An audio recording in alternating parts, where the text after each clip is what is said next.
This video assesses the development of the Association of Southeast Asian Nations. ASEAN has helped to shape institutional development in the Asia-Pacific, particularly since the 1990s.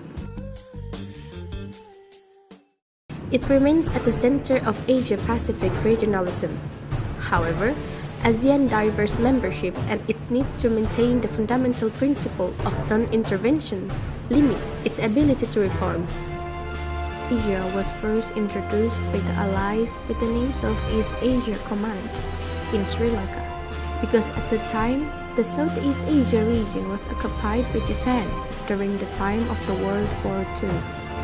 Eventually, in the early 1960s, the Southeast Asia region was susceptible in the conflict affected by Soviet Union and American hegemony. Britain had Malaysia and Singapore, while America is in the Philippines, and the Soviet Union had the Indochina region, which is Cambodia, Vietnam, and Laos. ASEAN was preceded by an organization formed on 1960 called the Association of Southeast Asia. None of this mission actually worked. ASEAN itself was created 6 years later, signed in ASEAN Declaration. As set out in the declaration, the aims and purposes of ASEAN are to accelerate economic growth, social progress, and cultural development in the region, to promote regional peace, collaboration, and mutual assistance on the matters of common interest, to provide assistance to each other in the form of training and research facilities, to collaborate for better utilization of agriculture and industry to raise the living standards of the people, and to promote Southeast Asian studies.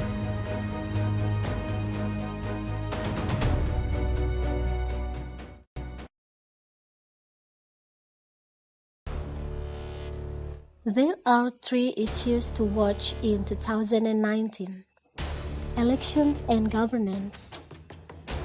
The Indonesian presidential election on April 17 will see President Jokowi in a rematch against retired General Prabowo Subianto. Religious identity politics could also come into play as a central campaign issue, although Jokowi's controversial choice of conservative Muslim cleric Ma'ruf Amin as his running mate has helped him fend off attacks on his Islamic credential, at least for now.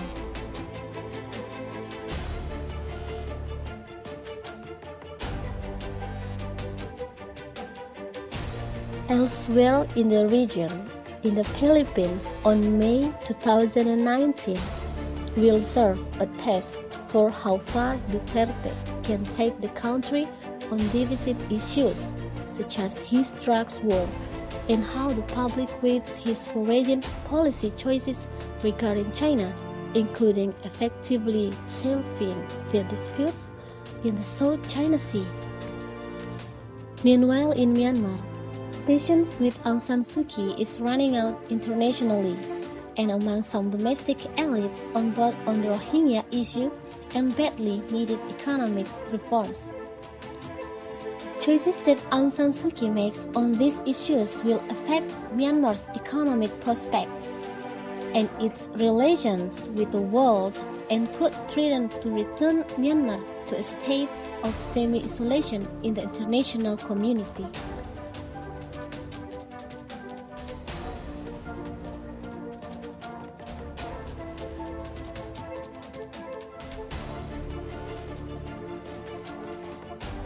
A lot of waste is illegally entering Southeast Asian countries. In some articles said it becomes a landfill for the Western world. The shipment arrived weeks after Indonesia and Malaysia sent planes to say was contaminated back to Europe and the United States. In all 3 cases, the country returning the trash said it had been labeled as recyclable, despite containing other rubbish such as used diapers and household waste.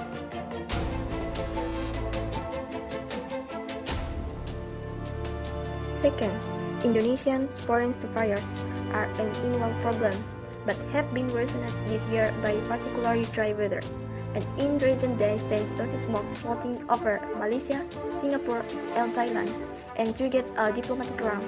There are 60-90 hotspots detected on the Indonesia part of Kalimantan and Sumatra, up from 861 a day earlier. According to a tally from the Century, which monitors forest fires and smoke outbreaks.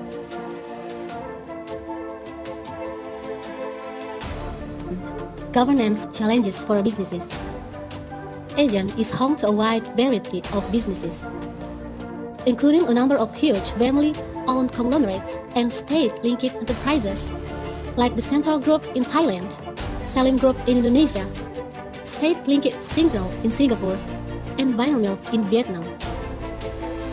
Yet small and medium-sized enterprises, together with micro-entrepreneurs, make up at least 89% of business activity in the region. Entrenched interests with the large conglomerates, paired with widespread corruption, is undermining the region's business environment and is particularly harmful for small enterprises. The ASEAN region needs strong independent civic institutions to prevent corruption and to help the region compete globally. One hope is that digital innovation will enable greater transparency and promote economic growth.